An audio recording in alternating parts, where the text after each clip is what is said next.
Estamos hasta la madre que en cuestión electoral siempre en materia de fraude sacamos premio cum laude. Don Porfirio perpetuó sus nalgotas en la silla y aunque al pueblo lo llamó a votar en las casillas, siempre se la hizo de chivo con el sufragio efectivo. El partido que surgió de la gran revolución, él también se perpetuó con sus fraudes de a montón. Cuando gobernaba el PRI, hacer fraude era normal. No me cuentan, yo lo vi, era lo más natural. Robo de urnas, votos rotos y también compra de votos. Con sus mañas poco finas hizo fraude el tal Salinas. Y cuando se vio en aprieto, compró votos Peña Nieto. Los políticos del PAN, que la oligarquía aplaude, también muy sucios están y también hicieron fraude. Chente Fox y Calderón hicieron fraude cabrón. Y no es que yo lo imagine, el fraude lo tapó el INE. El tal Luis Carlos Ugalde encubrió al PAN y su fraude. Y después Valdés Zurita, también Córdoba Vianelo, los de la Marea Rosita nos tomaron siempre el pelo. De manera muy formal, ya la patria necesita su reforma electoral, que nos dé más democracia y que el fraude no permita, que terminen viejos males y los plurinominales.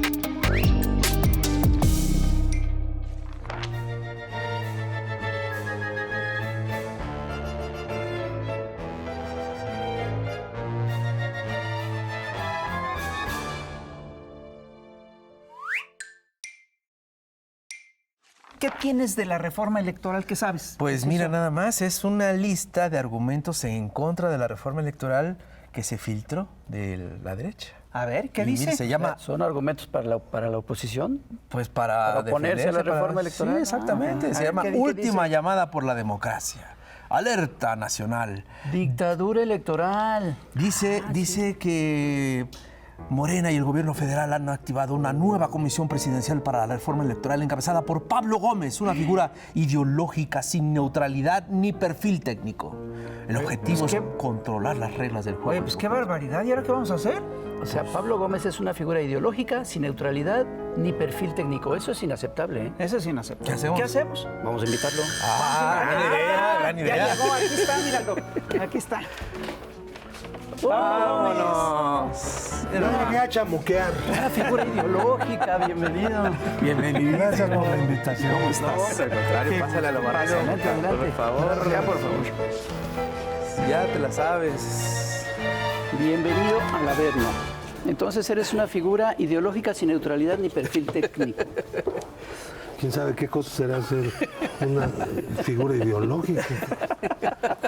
¿Qué Le doy. querrán decir? Ellos son No, una no lo ideología sé. figurada, entonces... No, está difícil. Una figura ideológica es esa acusación. Exacto. No, sí, mano, estoy sacado de onda con eso. Nunca había oído esa expresión, figura ideológica. Es que ese es refiriéndose a ti. Es nuevo eso.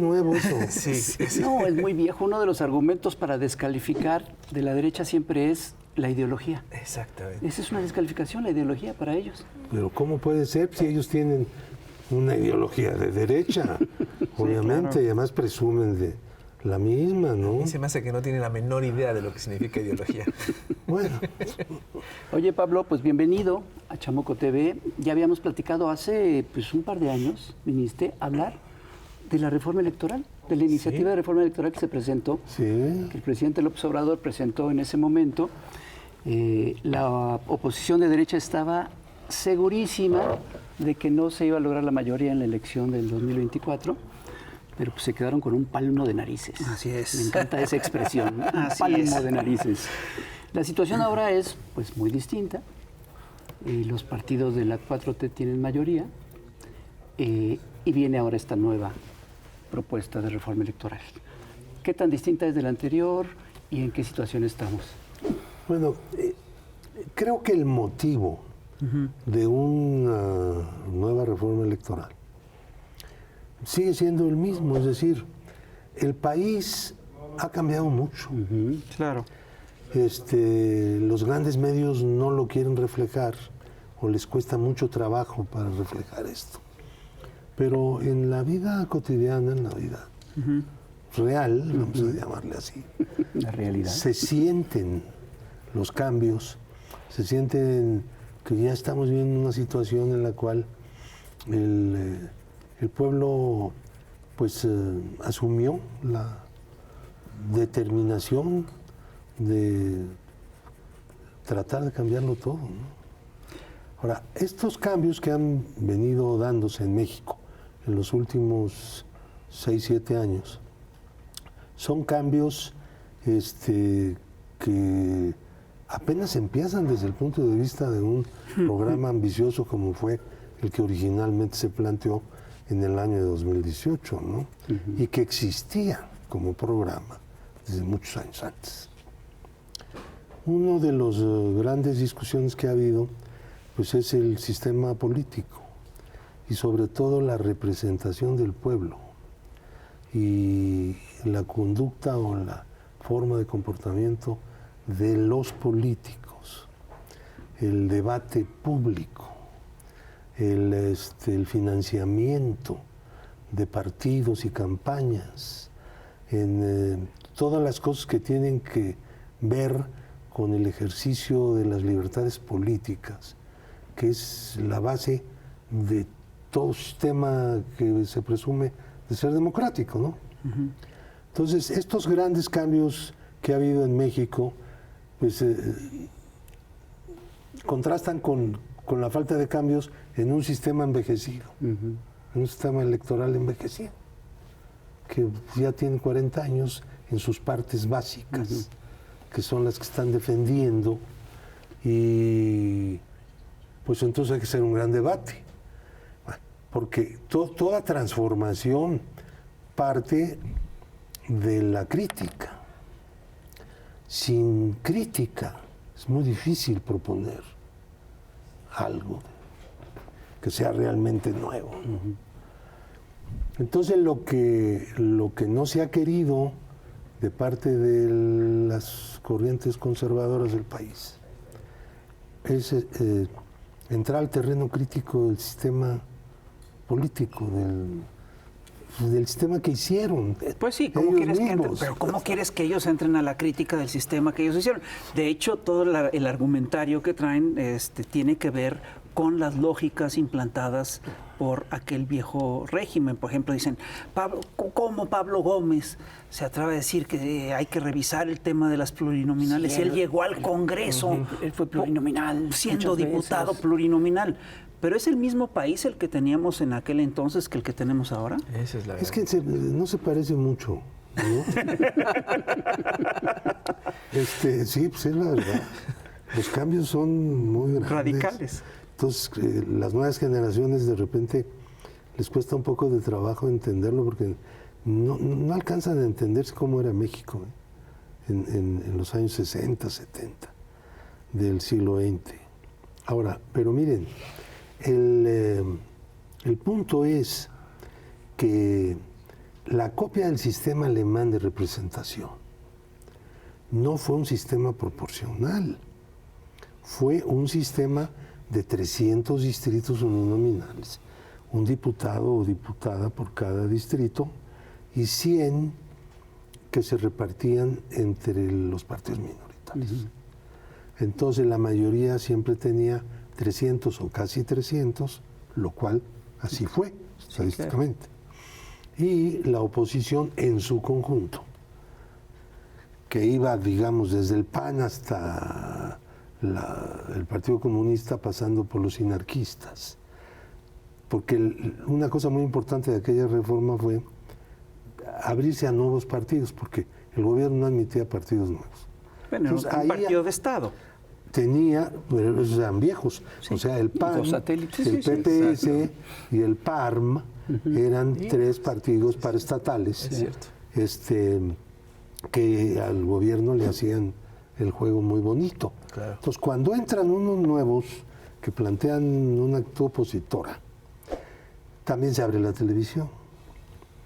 Pero hay un detallito, no sé si se abrió porque los partidos tenían 15 minutos de programa. Ah, no, ya mensual. Con eso. Es que no teníamos no había nada, Sí. Esos había que 15 minutos eran importantes. ¿Es un cambio o no es un cambio? Sí, es un cambio. Se abrió de 0 a 15. Pero además todo el país, Sí, claro. Se cubría. Ahora, era un cambio fenomenal que ahora ya ni siquiera tenemos eso. Los partidos no tienen eso. Tienen spots de 10 segundos, como si estuvieran vendiendo jabones, Sí. ¿no? Y convenciendo que usar ciertos jabones embellece a la persona que lo utiliza. Entonces, aquí la cosa es que hacen esa reforma y Arnoldo Martínez Verdugo, que era el líder del PCM en aquella época, dijo, bueno, la reforma para ser un inicio no está mal, pero sí tiene un gran defecto que hace que no es tanta, que no es tal reforma. El gobierno sigue teniendo todo el control del aparato electoral. Todas las casillas solo los nombran ellos, etcétera, en los cómputos hacen todo. Sí, lo único que hizo fue abrir valvulitas. Tienen todo el control. O sea, están dando una libertad que no se puede aterrizar, porque pues falta lo principal. O sea, el sufragio efectivo, como decía Francisco y Madero. Y en eso estamos. Uno de los grandes temas de estos debates que se van a abrir a partir de la creación de la Comisión Presidencial para la Reforma Electoral es justamente el sufragio efectivo. Los métodos, los sistemas que nos pueden llevar a un sufragio efectivo. Tuvimos un cambio muy importante en 2021. En el año 2021, por primera vez en México, el gobierno federal no compró votos. Porque ustedes saben que los votos los se compraron siempre con recurso público. El recurso privado en las elecciones era para los aparatos de los candidatos, cosas, campañas, ¿no? fiestas y pachangas y todo con los candidatos. Se gastaban millonadas de recurso ilegal privado. Pero a la hora de comprar necesitas el aparato de colocación del acto de coacción, ¿me entiendes? No lo puedes hacer desde el lado privado, pues ahí no tienes eso. Y entonces movían a los aparatos de la política gubernamental y a esas grandes masas les entregaban el dinero otra vez de Operación Tamal. Desarrollaron una tecnología bastante fuerte, ¿no? Para esto, lo vimos, la última vez que se vio así con mucha fuerza fue la elección de Enrique Peña Nieto. Ajá. Sí. ¿No? Ahí se usaron ya mecanismos del sistema financiero, Sí. tarjetas. Sí, los Así es, monederos Monex. No electrónicos. solamente era Monex era la menor parte. La mayor parte que el instituto nunca Investigó. nada fueron las tarjetas de Bancomer. Bancomer movió más dinero ¿Qué que Monex? Monex. Soriana también, ¿no? No, pero, Sí, sí, pero lo de Monex eran unas cantidades brutales. Y dices de que dinero. era peccata minuta Monex. en Era más comparación fuerte, con fue más fuerte lo de Bancomer. Bancomer. No, ahí en el instituto no quisieron hacer nada. Porque ese es el otro gran problema. En un momento dado se dijo, bueno, los partidos ya no van a tener voto en el instituto electoral. Van a ser profesionales, independientes, completamente imparciales. ¿Y quién los va a proponer? Entonces, ¿qué fue eso fue lo que quedó en la Constitución? ¿Y qué fue lo que aterrizó por el sistema de nombramiento? Tienen que ser los partidos los que se pongan de acuerdo. Entonces se repartían. El presidente de la República nombraba al presidente del instituto. Eso ya era una Usos y situación de costumbres. tranquilidad. Y los partidos se distribuían. Y el PRI siempre tenía mayoría, o casi siempre tuvo mayoría, en el Consejo General. Esa situación la fuimos arrastrando. Hicimos un intento una vez que entraron 4, ya después del 2018, entraron 4 que no fueron negociados en los partidos. Unos pues adoptaron una actitud propia, ¿no? Planteaban su posición y ya. Otros sí se plegaban a la mayoría que ya existía antes. Ya. Y a la siguiente vez que había que nombrar algunos que hacían falta, consejeros y consejeras, entonces ya este sistema tampoco se quiso usar porque se vio que no funcionaba, que no era el idóneo, que al final de cuentas hay algún tipo de reparto, de conciliábulo, de tranza. Entonces llegamos hasta la insaculación. Y yo creo que fue la mejor vez. Salida. Sí, fíjate, qué suerte. El sistema de la suerte. Porque concurrieron pues un montón de gente que era de distintas posiciones y finalmente la insaculación yo la considero buena. Ahora, pero fíjense en qué situación estamos discutiendo esto. Se han utilizado varios métodos, pero como todos redundaban en lo mismo, no iban a funcionar nunca, ¿no? Correctamente. Entonces, un gran problema sigue siendo la independencia, el apego a la legalidad y la probidad del órgano administrativo electoral y del órgano judicial electoral. Exactamente. Sigue siendo eso un gran problema. El gobierno no desea controlar ni a los órganos administrativos ni a los judiciales. Es más, no nos parece que haya tantos, que sea bueno. ¿Para qué redundamos? Tenemos el federal y tenemos 32 locales que hacen más o menos lo mismo y que dependen del federal. ¿Dónde se nombran? Allí, en el INE, se nombran los llamados soples. ¿No? ¿Qué objeto tiene esas redundancias?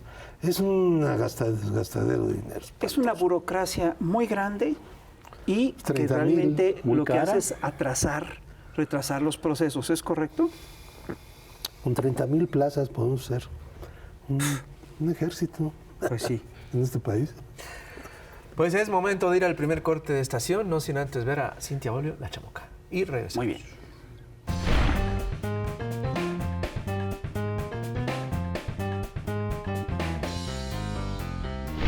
Querido electorado, ¿qué tal tu verano? Espero que harto disfrutable y playero, aunque no invites, ¿eh? Mientras acá los hombres y las mujeres gozan del sol, cóctel en mano, este 15 de agosto se cumplen ya 4 años de la nueva barbarie talibánica en Afganistán. Sí, durante el siglo XXI, las mujeres de Afganistán consiguieron ampliar sus derechos y espacios solo para verlos reducidos y arrebatados desde el regreso del talibán en la segunda parte del Emirato Islámico. Retorno que debería añadirse a los delitos del occidente invasor. Este régimen islámico ha prohibido toda educación a las mujeres más allá de la primaria. Ha prohibido todo trabajo, ha restringido su libertad de tránsito, pues no pueden salir sin hombres, ha prohibido que acudan a parques o gimnasios e inclusive ha prohibido que se escuche el sonido de sus voces fuera de sus casas. En diciembre de 2024 se agregó la específica prohibición de que las mujeres estudien medicina, enfermería o ginecología. Y el talibán ha restringido también el acceso de las mujeres a los servicios de salud, incluyendo consultas a mujeres embarazadas. En Afganistán, las violencias física y sexual no están consideradas como crímenes por la ley.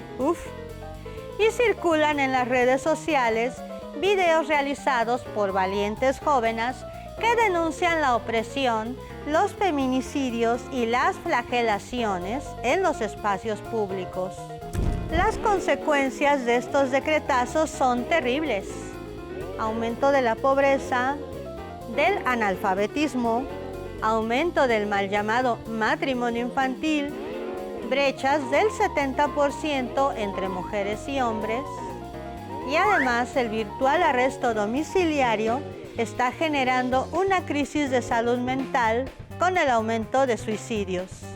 La situación urgente de las afganas se ha denunciado durante 4 años por grupos feministas desde el exilio.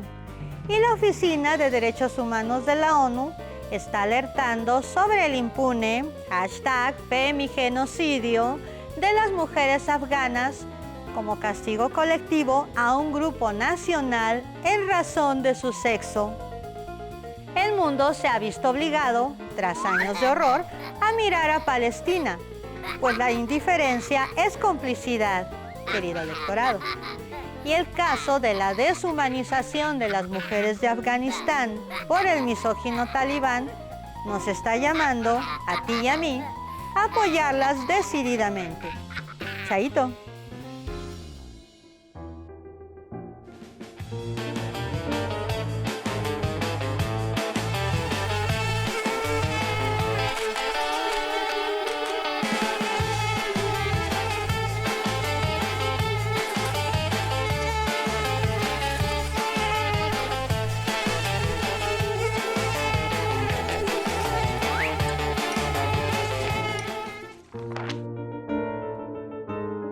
Bueno, y seguimos aquí en el Chamuco platicando ni más ni menos sobre la reforma electoral con Pablo Gómez, que es el presidente ejecutivo de la Comisión Presidencial para la Reforma Electoral. Oye, Pablo, fíjate, México tiene una historia casi ininterrumpida de fraudes electorales. Es una historia que termina más o menos, es decir, en los últimos años hemos visto menos de eso, pero sigue habiendo fraudes electorales a muchos niveles, sobre todo en elecciones estatales, ¿no? Lo que hemos visto es que durante décadas, cuando tuvimos un partido de Estado, pues el partido de Estado es el que mandaba en las elecciones, al igual que en el porfiriato. Y cuando llega el periodo neoliberal, el que empezó a mandar sobre las elecciones fue el dinero, fue el poder del dinero. ¿Tú crees que ya es tiempo de separar el poder del dinero a nivel de procesos electorales? Este es un viejísimo planteamiento en cuya dirección tenemos que avanzar en esta nueva reforma, obviamente. Porque tenemos, por un lado, impedir que las mayores cantidades que históricamente se invirtieron en los procesos electorales se sigan invirtiendo, que son las de origen público. Y aquellas que contribuían mucho a marcar diferencias, que son las de origen privado. Entonces hemos tenido utilización de recursos privados. Por ejemplo, en la época de Peña Nieto, toda la precampaña, que fue un acuerdo con Televisa. Claro. Pero también hubo dinero de origen público en contratos que antes se habían hecho con esa televisora. Claro. O sea, había algunas pagas, no eran nada más las ganas de apoyar a un precandidato.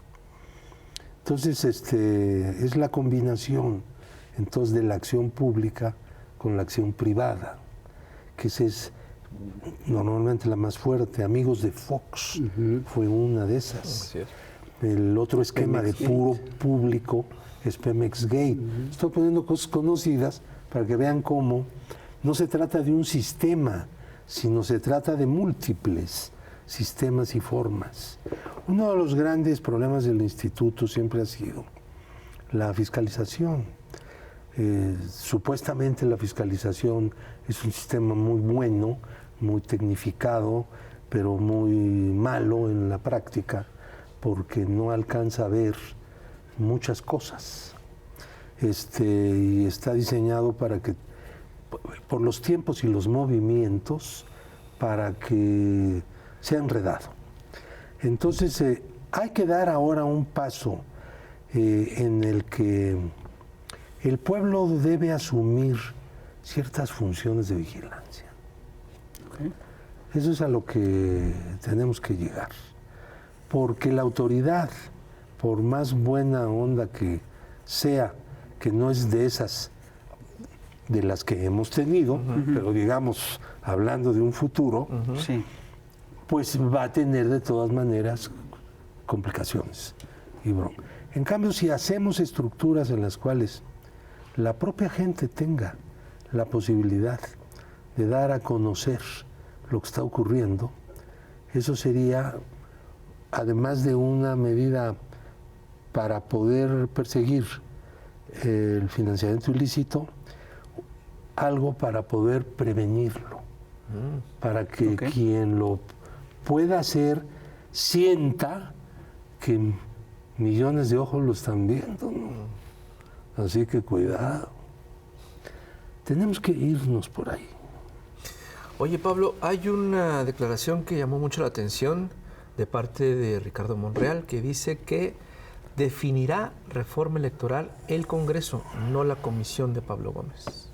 ¿Eso es así? ¿La última palabra? Dijo última palabra, ¿no? Así es, la última palabra la tiene el Congreso. Sí, bueno, obviamente se equivocó, ¿no? Todos sabemos que la última palabra de una reforma constitucional en cualquier materia son los congresos de los estados. Si no hay mayoría de congresos de los estados apoyando una reforma constitucional, la reforma no se produce. Incluso ha habido en la historia decretos aprobados por el Congreso, las dos cámaras del Congreso, que no llegaron a la Constitución. O sea, no se realizaron, porque esa es la verdadera última palabra. Ahora, nosotros no pretendemos imponer una reforma. La comisión va a hacer una propuesta, obviamente. La propuesta se la va a presentar la presidenta. La presidenta tiene capacidad para iniciar leyes. Tiene esa facultad constitucional. Y hará lo que considere conveniente llegado el momento. Nosotros vamos a organizar un gran movimiento de crítica de lo que tenemos y un gran movimiento de búsqueda de opiniones alternativas o consecuentes con la crítica correspondiente. Entonces va a haber dos grandes corrientes que ya se está viendo, que se están generando. Los que no quieren cambios y los que consideran que es llegado el momento de que el país se plantee un sistema político electoral mucho más evolucionado, un sistema de partidos más auténtico, un sistema en el cual que refleje, esté reflejando los grandes cambios de participación popular y de conciencia política del pueblo, que es lo que se ha producido en todo este tiempo, ¿no? No podemos seguir con lo viejo porque vamos a estar cojeando, ¿no? Todo el tiempo, ¿no? Yo creo que hay un mandato popular también, porque en ese sentido he dicho yo que hay que obedecer el mandato popular y defender el principio de la mayoría, porque si el principio de la mayoría es cuestionado, los derechos de las minorías se hunden. No hay manera de que los derechos de las minorías sean respetados si no es sobre la base del reconocimiento del principio esencial de la democracia, que es el principio de la mayoría. Entonces, hay que llegar a una especie de acuerdo sobre esto, ¿no? Para que lo asuma el que quiera, porque ahora están diciendo que la Comisión Presidencial para la Reforma Electoral no es el medio idóneo porque no está planteando el conciliábulo de siempre. Pero es que también, para hablar del México de ahora, el conciliábulo sería una rémora inmanejable. O sea, no funciona eso. Ya. Reconozcamos lo más elemental, si no se quiere reconocer lo más fuerte, ¿no? Que conciliábulo no lo podemos hacer. Porque siempre fue sobre la base de conciliábulo. Se lo dejas a los expertos. Pero eso lo hicieron a todo nivel, ¿no? Con los derechos humanos, con la democracia. Y todas las instituciones que se hicieron alrededor de las cosas nuevas, quedaron siempre chuecas, siempre, siempre. Por ejemplo, yo me recuerdo derechos humanos que sean, pues no puede hablar del tema, de ciertos temas no puede hablar. Por ejemplo, el tema sindical no lo puede tocar. El electoral, pues desde luego, ¿no? Y así hicieron su lista de temas que el nuevo sistema de derechos humanos no pudo tocar. Hay algunas cosas que después que se cambiaron, después de mucho tiempo. Y así todo surgió así. ¿Entiendes? Esa dosificación era porque pues las reformas las acordaba una minoría. Uh-huh. Y ya llegó el momento en el cual pues las reformas las impulse una mayoría nacional. Que ya dijo la presidenta que se van a escuchar todas las voces. ¿Ya se tiene pensado cómo se va a hacer esto? ¿En qué formato? En cuestión práctica, Vamos a tener un sistema de audiencias. Uh-huh. Vamos a convocar audiencias, pero no solamente en la capital, vamos a hacer audiencias en todos los estados del país. Okay. Y se va a convocar, que la gente se inscriba, algunos habría que invitarlos especialmente, uh-huh, ¿no? Sobre todo aquellos que tienen experiencia y que tienen los dos grandes enfoques que va a haber aquí, el conservador y el crítico. Entonces, porque lo que necesitamos es contraponer los argumentos que se generen en la idea conservadora y los argumentos que se han venido haciendo o gestando pues en el campo crítico. Más o menos, ¿no? Que todos estén. Y vamos a reproducir a través de un portal que ya va a estar la semana que entra, se van a difundir estas audiencias, vamos a invitar a medios de comunicación que estén interesados en poder transmitir síntesis o partes de estas audiencias públicas. Luego vamos a hacer debates. Los debates, ahí sí, pues son para que los conservadores, llamemos sin actitud peyorativa, los que quieren conservar, uh-huh, porque a veces también lo usamos de manera peyorativa, sí. Pero la verdad es que no funciona bien porque sí son conservadores, pero es normal. Uh-huh. Tiene que haber conservadores en una sociedad como la mexicana, pues a fuerza, y como cualquier otra, digamos. Entonces, sobre todo en el momento en que hay un proceso de transformación, pues es cuando el conservadurismo crece y sale a flote y se expresa más, lo cual es normal. Eso es lo que le da fibra a una democracia. De lo contrario nos vamos a languidecer. Si nos detenemos, nos vamos a hundir, ¿eh? Por eso no queremos detenernos. Entonces, ahí vamos a ver en los debates, digamos, a expositores característicos, o sea, representativos, ¿no? No de una propuesta concreta de otra, no, sino de enfoques, uh-huh, ¿no? Que no son compatibles, uh-huh, unos y otros, para que ojalá la televisión pudiera llevar todos los debates. No va a faltar tampoco los debates periféricos, donde van a dar una batalla ahí los medios. Y sobre todo los medios corporativos van a tener sus propias mesas. Y en las redes sociales. Y las redes sociales. Ahí yo veo un peligro de querer hacer demasiado ruido y ataques. Mira, yo pienso que, ¿cómo te dijera? Manipular. Lo que molesta de la utilización de las redes sociales para calumniar y para molestar y para levantar una serie de mentiras y todo eso, no son las mentiras tanto como el lenguaje soez. ¿Sabes por qué? Porque el lenguaje soez, que a veces no le damos importancia en redes, y en intercomunicaciones. Es una cosa que tiende a denigrar el debate. no la calidad del solamente debate. denigra el debate, sino que es contagioso. El uso del lenguaje soez tan impunemente. Sí, la gente no puede usar en sus relaciones personales tanto el lenguaje soez porque es ofensivo y el que te está oyendo le dices una grosería fea y te puede dar una puede patada. enojar. Sí, o te puede contestar lo que sea, ¿no?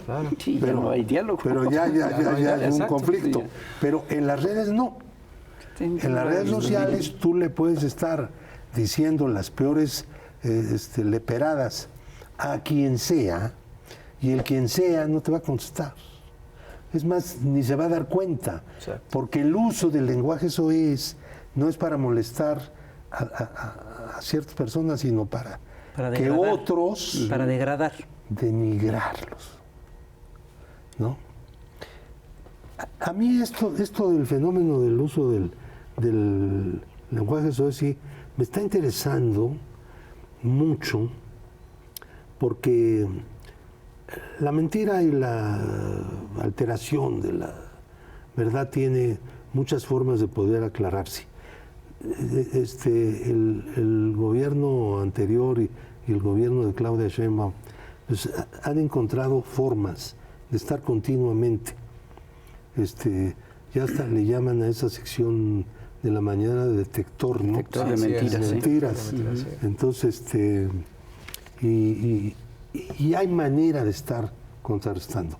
Pero esto que yo planteo, vamos a tratar que en el portal de la comisión, donde todo el mundo se va a poder meter a dar sus opiniones, críticas, lo que sea, puede ser lo que sea, se le pide atentamente a la gente que mantenga pues, el cuidado de no usar el lenguaje soez, ¿no?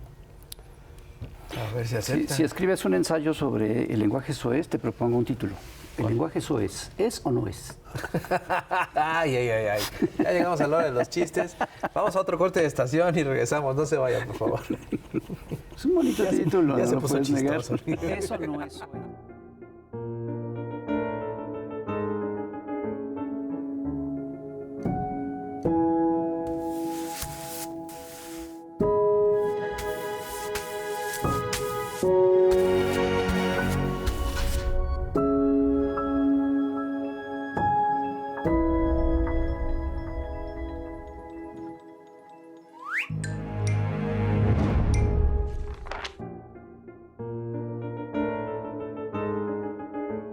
Seguimos en Chamuco TV, estamos platicando con Pablo Gómez sobre pues esta comisión para la reforma electoral y sobre lo que viene en días futuros. Al principio del programa Rapé nos mostró este documento que parece que se filtró lo que serán los supuestos argumentos de la oposición para irse en contra de la reforma electoral. Y lo que son, pues, es una serie de mentiras que han estado repitiendo durante varios años, ¿no? Por ejemplo, dicen que Morena ya controla a los jueces y ahora van por el árbitro electoral. Dice que los diputados gracias a los diputados plurinominales existió el PRI y luego Morena. Hoy Morena quiere eliminar a los pluris, quieren cerrar la puerta por la que ellos entraron. Se ve que estuvieron pensándole las frases. El PRI, gracias El PRD, al PRI. perdón, el PRD. Ah, perdón. El PRD. El PRD no. El PRD ya era un partido que ganaba uninominal. Dicen que yo siempre fui pluri, pero yo casi nunca fui. Fui uni. Varias veces en mi distrito y como senador de la Ciudad de México, pues fui uninominal, no fui pluri. O sea, tampoco conocen muy bien el registro electoral, la estadística electoral. Pero van a estar con estas frases, con estas ideas, que además son ideas pues muy básicas y sobre todo la gran mayoría pues son mentiras absolutas, ¿no? Hay una que me gusta más, que todo esto es para que López Obrador se reelija en el 2030. Eso es fantástica. Insisten en que esto va a debilitar al INE, que ahora lo que se quiere es cooptar al INE. En fin, son una serie de frases. Ustedes están, pues ahora sí que preparados para... Por desgracia, el instituto siempre tuvo una mayoría primero priista, claramente, después ya francamente prianista, que hizo sufrir mucho al instituto.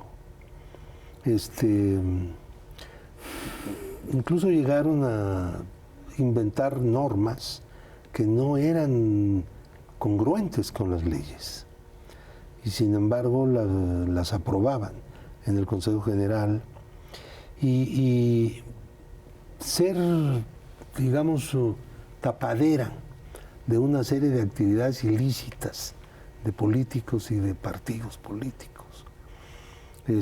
¿Ustedes se acuerdan de los amigos de Fox? ¿Cómo no? Los amigos de Fox en la época de Goldenberg, cuando se presentó la queja, se declaró infundada. Y fuimos a la apelación, al tribunal, y en el tribunal se tardaron 1 año y medio, creo, en resolver el asunto de qué iban a hacer. Claro. ¿Y saben en qué consistía todo? En permitir que la autoridad pudiera indagar en los estados de cuenta, bancarios, los movimientos.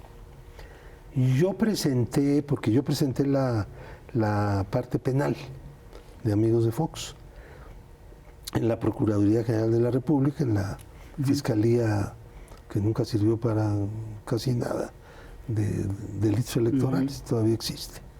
Entonces, y allí se resolvió el no ejercicio de la acción penal. Pero yo presenté en la denuncia copias de cheques. No me pregunten de dónde los saqué porque yo mismo no supe cómo llegaron a mí. Ok. No supe nunca, pero me imagino, sin tener la certeza.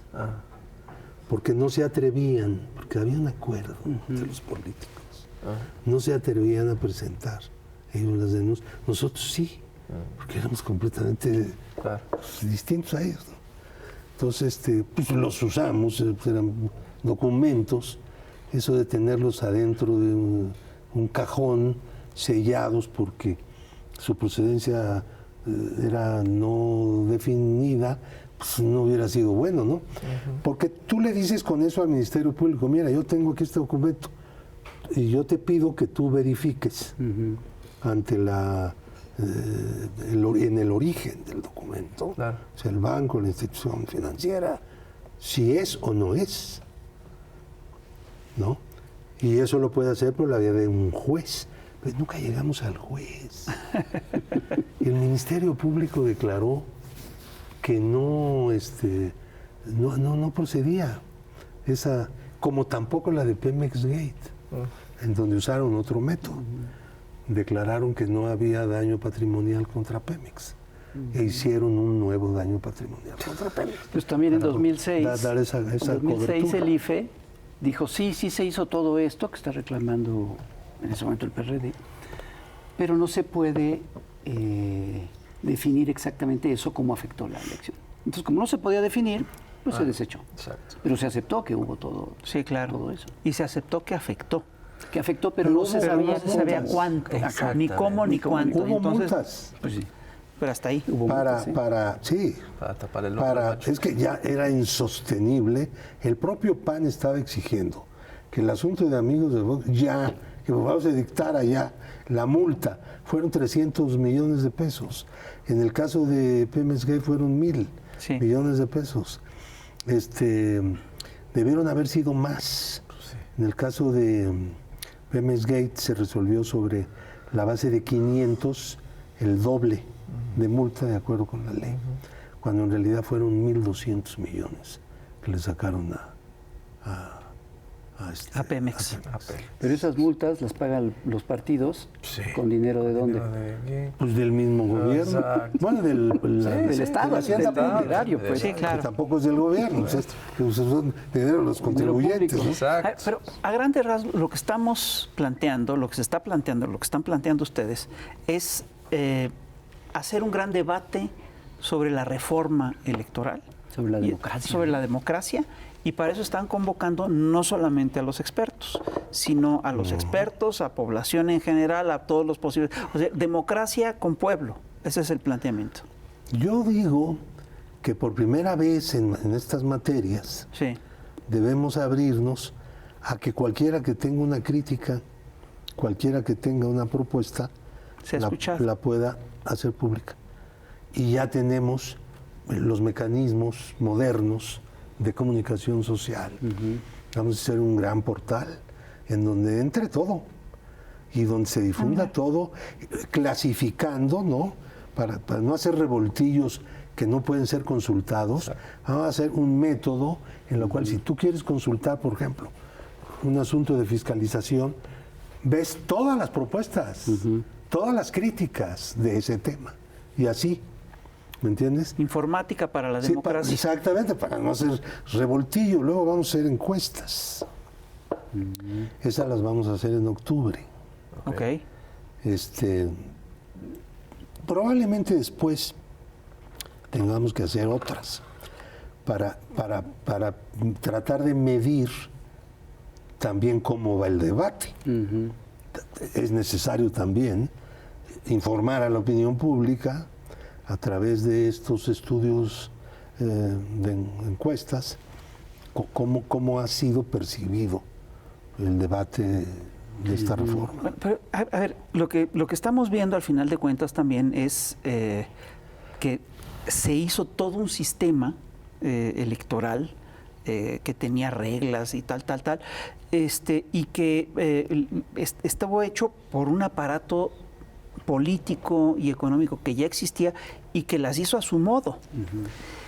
Aún con estas reglas, la Cuarta Transformación logró derrotar a todo ese aparato y siguiendo esas reglas. Y ahorita lo que se está planteando es, bueno, ¿y qué reglas puede querer la mayoría, puede observar la mayoría para hacer un proceso realmente democrático? ¿Eso es lo que estamos viendo? Sí, yo creo que el objetivo es el desarrollo de las libertades políticas Okay. y de los sistemas para garantizar la efectividad del sufragio. Y allí va también incluida por resolver el problema de la fórmula de representación del pueblo. Sí, se busca una mejor representación, ¿no? Es que el problema es que en este momento, por ejemplo, esta discusión de los plurinominales es muy ejemplificante, ¿no? Sí. ¿A quién representan los 200? Pues a quien los nombra. ¿Quién los nombra? Por las direcciones de los partidos. Se las distribuyen entre ellos. A ver, son todos los partidos. Por eso, cuando nació Morena, para poder ir a la plurinominal había que ser elegido en una asamblea.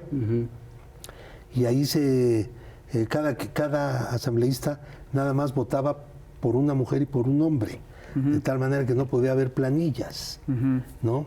Y los que tenían más votos, estos entraban hasta completar 5, no me acuerdo cuántos eran, que iban a entrar en la ensaculación, 5 hombres y 5 mujeres. Y cada distrito hacía eso en una asamblea abierta a los integrantes de Morena. Y se hizo la ensaculación.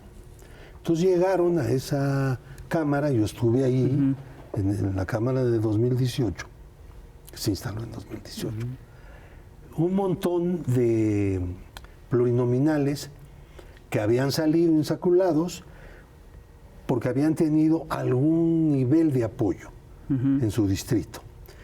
Y muchos de ellos eran cuadros de activistas que tenían pues arraigo ahí, ¿no? Entre los integrantes del nuevo movimiento y llegaron hasta la Cámara. Esas cosas no se veían tan fácilmente antes. No, pues no, claro. Ahora, ¿por qué? Porque se burlaba mucho el PRI y el PAN de diputados de sorteo, de ensaculación. Pero los otros eran diputados de dedo. Pues sí. Y estos eran diputados de suerte. Pero para tener suerte, para que la suerte estuviera contigo, tenías que ser elegido antes. Claro. O sea, la diferencia. A ver, una pregunta. Es decir, la reforma aún no existe. ¿No? Se tiene que trabajar. ¿Cuáles son los tiempos? ¿Qué calculas tú que va a pasar? ¿Cuándo? Bueno, vamos a empezar con las audiencias, los debates, después haremos algunas consultas, conversatorios, ahí sí, no necesariamente van a ser públicas, para ver algunos detalles, por ejemplo, el debate sobre la manera de votar, el voto electrónico y todas estas propuestas que hay. Sí necesitamos hacer hablar con gente que tiene experiencia en estas cosas, y sobre todo hablar con quienes lo hacen en Brasil, por ejemplo. Claro. ¿No? Entonces hay que hacer conversaciones a través de Zoom. Ya se puede hablar con quien sea a través de cualquier parte del mundo. No hay que viajar para eso. Entonces, y sí les tenemos que hacer muchas preguntas. Hay gente que en este momento en Argentina está pidiendo que las primarias obligatorias se eliminen porque parece que generan muchos problemas, que no son consistentes con la idea de democratizar la forma de elegir candidatos. Yo digo que la mejor forma, pues hay que ver en los países nórdicos, en otros países europeos, como era Italia originalmente, cuando se instaura la República después de la guerra, cómo el pueblo, la gente del pueblo, los electores, mejor dicho, elegían un partido y allí mismo elegían a los diputados. Okay. O sea que las primarias se hacen al mismo tiempo que las elecciones constitucionales. Claro. ¿Sí? Entonces, ¿por qué? Porque uno de los grandes problemas es el asunto de la elección de los candidatos. Claro. Entre más importante es el partido, entre más grande es el partido, el asunto tiene mayor relevancia porque los candidatos del partido más grande, pues esos tienen más posibilidades de llegar a las cámaras y a los ayuntamientos, ¿no? Oye, obviamente. ¿Y están pensando mecanismos para controlar el poder del dinero? ¿Eso va a ser parte del debate? Sí, totalmente. Por eso, mira, ahora que estuve yo ahí en este trabajo que desempeñé, me di cuenta que hay cosas que no resultan tan complicadas desde el punto de vista de la aproximación al análisis de los movimientos de recursos. Okay. Y que incluso las leyes, y ahora se ha reforzado recientemente, el Congreso que está ahorita funcionando, reforzó bastante las leyes en las cuales hay una serie de sujetos obligados que están justamente obligados a informar de movimientos, de cosas, por ejemplo, de cantidades en efectivo, todos los cheques de caja, en fin, una serie de cosas. Y la fuerza que tiene la UIF, que es una fuerza mayor que la que tienen las UIFs en otros países, tiene mayor fuerza que el correspondiente de Estados Unidos. Lo que pasa es que la tecnología para evadir de parte de cárteles y sobre todo de políticos corruptos, pues también se ha ido desarrollando conforme la tecnología para indagar. Pues sí. Oye, Pablo, a ver, 3 dudas rápidas. 2, de hecho. ¿Se van a ver cosas como primera vuelta, segunda vuelta? ¿Es una posibilidad? Es una propuesta que va a surgir, vamos a discutirla, vamos a ver la experiencia, que no es experiencia mexicana, no tenemos para nada eso, pero a ver qué ha pasado en países de América Latina, donde hay primera y segunda. O vamos a ver el esquema, digamos, clásico, que en este momento es Francia. Oye, y la última, próximas elecciones judiciales también se trataría. Pues Como- tendríamos que hacerle... No ese es el propósito. No es. Ok. Pero yo creo que al modificar el sistema Electoral. de emisión de voto, el sistema de votar y de contabilizar, etcétera, pues se va a también. tener que abarcar Claro. pues también esa parte. Ay, pues vamos a tener que invitarte otra vez porque Sí, ahora que Pues tenemos cuando tiempo. quieran. se quedaron muchas Perfecto. preguntas en el tintero, como dice el dicho. Como dice Muchas el- gracias, Pablo. Muchas gracias. Vámonos. Ya será la siguiente, ya será la siguiente. Va, y usted también, cuídese, usted también, por favor, no se ponga ansioso. Nos vemos a la próxima, ya sabe, compártanlo, coméntenlo y sobre todo disfrútenlo. Cuídense mucho, nos vemos a la próxima. Muchas gracias. Gracias, Pablo. Nos vemos. Bye.